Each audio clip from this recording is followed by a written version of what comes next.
The top three exercise mistakes. Look, if you've been exercising for a while and you're noticing that things aren't working like they used to, or maybe you're trying to get back into it and you want to do it right, I'd like to walk you through the top three mistakes that I see being kind of the most important areas to know about, and that just very much you don't do because you don't know about, or that the normal way of looking at things is just not questioned. So today is going to be very much making sure you're better, well rounded at knowing what to focus on within exercise, but also the confidence and understanding of how your body moves rather than just fitting in with the masses and kind of using generic blanket rule examples that usually hurt people more than they help them. All right. So, what I'm going to go through is actually a summary of a deep dive workshop call that we did with our private clients a couple weeks ago. And it was a really nice training to refresh. I hadn't done a sort of summary type training like this in a long time.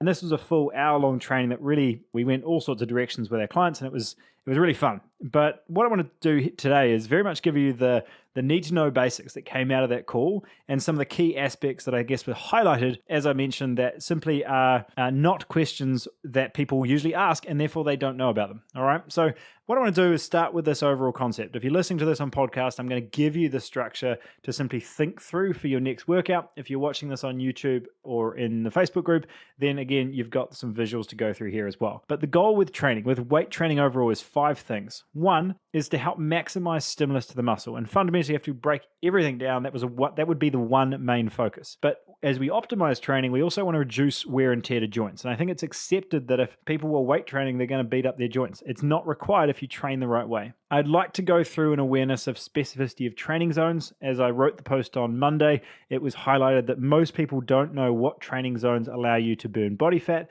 versus what are more fitness-based zones. And I think it'd be really helpful to know. Going into number 4, it's more about like knowing when you've done enough. If I'm just doing a 30-minute workout, how do I structure that to be enough rather than feeling like I'm leaving half of it on the table? If I'm constantly training for an hour and I still feel like I'm working really hard but I'm not getting results, what is enough, right? So I think that's a really nice question to ask when you go through that to a degree. And then lastly, and I think I'm going to give you a bit of a bonus on this one if you stay to the end, the biggest block that I generally see to longevity of weight training, consistency of weight training, and overall enjoyment of the process itself. All right. So I want to highlight here that I am very much diving into the physical elements of health optimization, but it's so inextricably linked to what you're looking at nutritionally and gut health wise, what you're looking at through your nervous system and sleep. So I just want to highlight that this is one piece of a much bigger puzzle, but this is an area that I see commonly misunderstood and an area I've been a part of for a really long time. So before we go through the big key mistakes, I think it's nice to kind of break down a belief first, which is this idea of working hard in itself is nothing to brag about. If I empty a bath with a teaspoon, I'm working very hard, but I'm still wasting a lot of time. And the reason I bring that up is if we can improve the effectiveness of those workouts, you might not have to work as hard and you can get more results. And in some cases, working less hard is going to allow you to get more results because most people are so stressed out both physically and mentally that they're not simply emphasizing the recovery pieces, as I mentioned, the sleep, the nutrition, the gut health, and nervous system that really allows us to get the most out of training. So it does, in many cases, become a less is more discussion. So just keep that in mind. Anyway, for the 3 core mistakes that I want to go through, the first one here is that understanding of movement versus muscle. If all you're doing is focusing on the dumbbell going up and down or the barbell going up and down, you're not focused intuitively of what your body is doing, then there's one thing that is happening that's causing the body to kind of get banged up. The joints are hurting and the muscles aren't getting a huge result. So I'm going to use this example. If you're listening to this, visualize a river going through, the mountains or through the bush. It doesn't just go straight up and over the mountain, right? It's going to find its easiest path through the trees, through the valley, around the mountains to really get towards, going downstream. Now, that's the same with your body in a way where it's always going to choose the path of least resistance, right? If you notice that maybe you're a builder or a farmer and you notice that your forearms and shoulders are strong, but your back muscles and chest muscles are weak, then your body's going to use those arms and shoulders, right? If you're more of a desk-bound worker, funny enough, it's usually the same in regards to arms and shoulders being more dominant, whereas things like your lats or those main muscles in your back and your chest tend to be less active or weaker in comparison or relative to your arms and your shoulders, which just you use on a more day-to-day basis. And if you've got poor posture, this will very much be true for you too. So what I'm trying to say here is if you're lifting without intention, you're just focusing on lifting the dumbbell up and down, you're not focused on the muscle you're training, your body will be like the river going through the trees. It'll find the easiest way to lift that dumbbell, and it'll simply emphasize the muscles that are already strong rather than the ones that you actually want to strengthen, right? So if you want any level of balance in your body, you don't want to just keep emphasizing the things that are already strong and making the problem worse.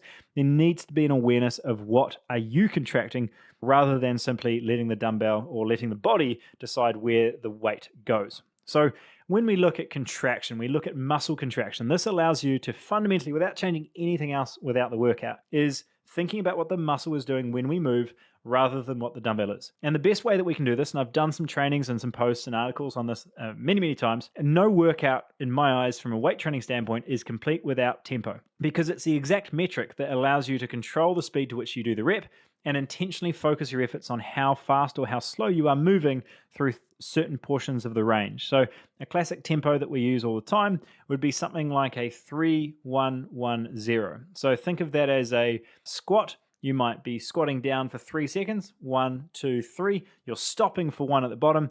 You're coming up for 1, and then there's no pause at the top, right?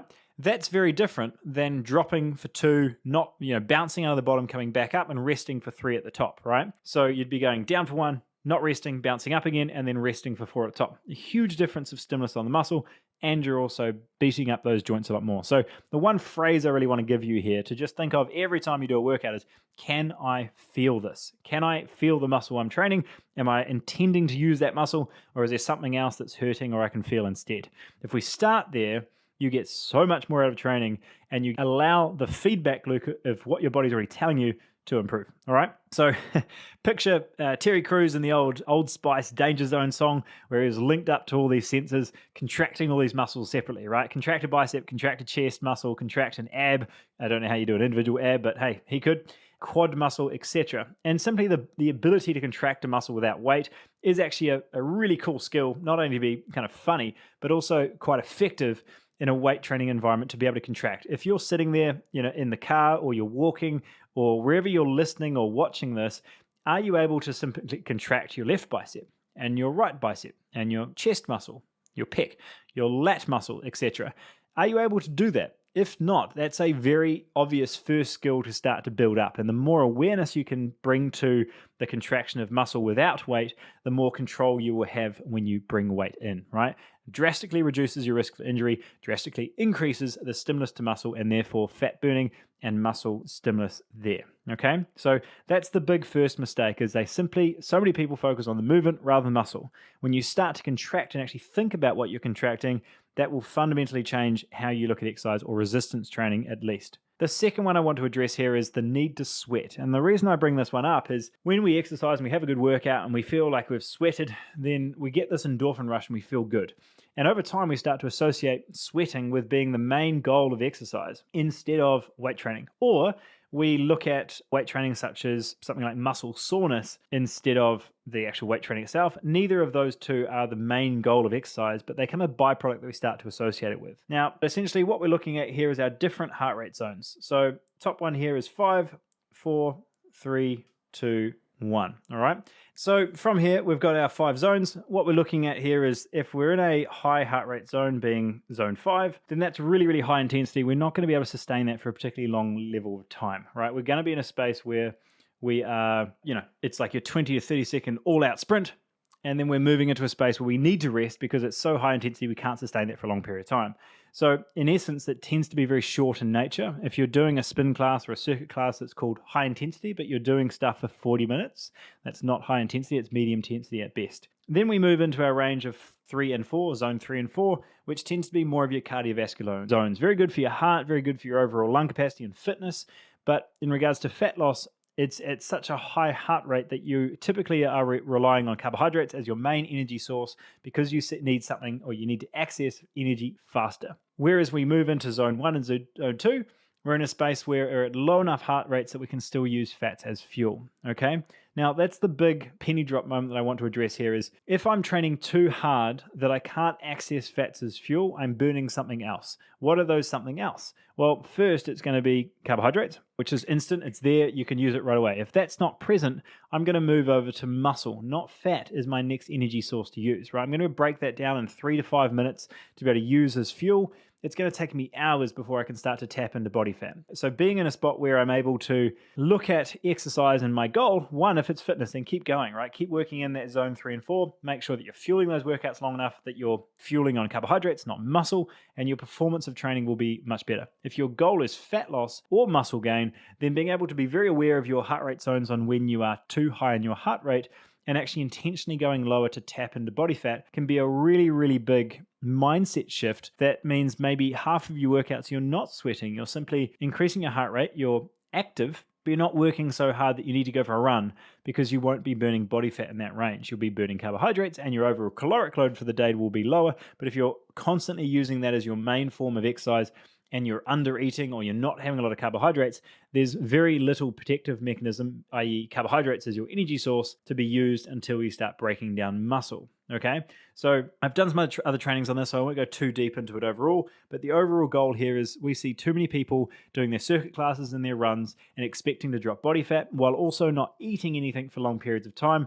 They do it for 6 months. They realize they haven't dropped any body fat. They realize that they are working so hard yet not getting any results. And exactly my point before is being able to do less to get more. Move into heart rates that allow you to tap into body fat, really access the energy source you're wanting to burn. Or if you do want to do the higher heart rate activities, fueling the body enough, protecting muscle enough with fuel either intra-workout or pre and post-workout in order to sustain that exercise without breaking down muscle. Because if we have less muscle, that's also going to make this fat loss process a little bit harder. Okay, so the overall goal here is when we're doing high intensity, it's so short and intense that it's a very specific, like it can be both fat loss and fitness related, and that's where HIIT training is really helpful. Whereas if you're spending too much time in the zone 4 and zone 3 as a fat loss focused person, it can be helping you get really fit, but might be the very reason that you can't drop the body fat. So as a little summary here, what I'm trying to address, I guess overall, is this idea that exercise in regards to how many calories you're burning without in the workout itself is really, really minimal, right? It's like 5%. As soon as we move into that overall, how much am I burning throughout the day? What are the things I can support in regards to how I move through the day? That's things like getting my step count up, being able to eat more frequently throughout the day, at least hitting 6.5, 7 hours of sleep so that that recovery capacity is in place that I'm able to burn effectively. If my whole body is suppressed where I'm not eating enough to have overall normal hormonal function, I'm not sleeping throughout the night and be able to detoxify the body, and I'm not generally moving throughout my day, doing a perfect 30-minute workout is entirely missing the point. It's such a small fraction of how the body is actually working. And this is why, even as an exercise specialist, I'm expanding and trying to expand your views on what are the other areas that you can address. If the goal is fat loss or muscle building, you're being able to address the workout is stimulus, right? That's all it is. Your ability to recover better, both sleep and nutrition, and just fueling that process itself is ultimately where the results lie, whether fat burning or muscle building. So what I'm trying to address overall here is that we need to create enough stimulus to make the body change. Then we focus all our efforts on recovery, rest, and nourishing the body. If we change that fundamental view of how we view exercise, then you simply get more out of it because you're going in there with a goal. You're not going in there to burn as many calories as possible and stress the body out. There's just a specific goal in mind. And when you have that, you have a much more lasered in target. Now, the third one I want to touch on here is not stretching everything that's tight, or specifically not stretching before every workout. Now, the reason I bring this up, and this was a huge one when it came to the workouts itself, and we did a post on this earlier in the week, and this came through a ton of times, right? I've always been told to stretch. Are you telling me not to stretch? No, that's not what I'm saying. I'm saying there's times when stretching would be helpful and times when I would really like you to not do it, okay? So I'm going to use this example of a bridge, and if you're watching this, then you'll have a visual. If you're listening, then you try create this visual in your head. If I have these ropes holding the bridge together, and one of these supporting ropes down, I remove, there's going to be more tension, right? Obviously, here and here, or on all the other ropes that are still attached, right? If I remove one rope, there is more tension on the other ropes. Now, what I'm highlighting to you here is, in this example, this seems obvious. But when we think of this in our body, I want you to highlight that this is like this muscle not being online, therefore this muscle is tight. When we say, oh, my hamstring's tight, I don't think what muscle's not working. I just go stretch my hamstring, and that's where the problem starts. Okay, so if a muscle is tight, I'd like to reverse that thought process, which is what is not working, or why is my hamstring working so hard? Because my hamstring doesn't tighten just to be annoying. my hamstring tightens because there's instability present probably somewhere around that hip.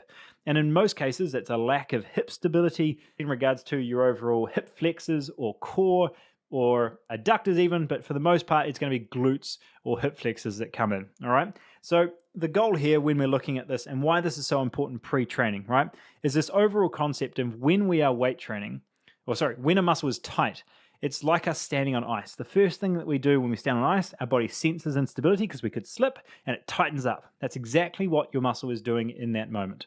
So if our body is tightening up, what that is ultimately a protective mechanism to tell ourselves something is unstable. I'm going to protect this joint by tightening up. Now, if you go into a workout and you go, oh, my hamstring's tight, I'm going to go stretch that before I go dive into squats. What you're literally doing is violating your own safety mechanism inbuilt into your own body that's telling you to stop earlier. If you then go stretch that muscle and tell it to release and really stretch everything out, what you're ultimately doing is making the problem worse because you're stretching beyond your current limits of what you can control. You're then going into whatever exercise movement that you want to do, your squat, your deadlift, your running, whatever it might be, and your likelihood of injury goes through the roof, right? And probably your overall proprioception or awareness of muscle and range is also fairly poor. So my goal here with the whole stretching understanding is that stretching is not bad. I think being able to elongate muscles and stretch them through range away from workouts is great. But pre-workout, right, before you start the workout, I'd like you to activate and stabilize as much as possible. If we can stabilize, then we work within the range that we can control. And if muscles are tight, we're focusing on the other muscles that can support that muscle in doing the job properly. Now, it might sound a little complex, but it allows you to focus on what range you have rather than simply forcing beyond it, okay? So going through this process, and I won't lie, it does require a little bit of understanding of human anatomy. What's the opposite muscle to the one that is tight? Right? If your tricep is tight, then your bicep is the opposite muscle.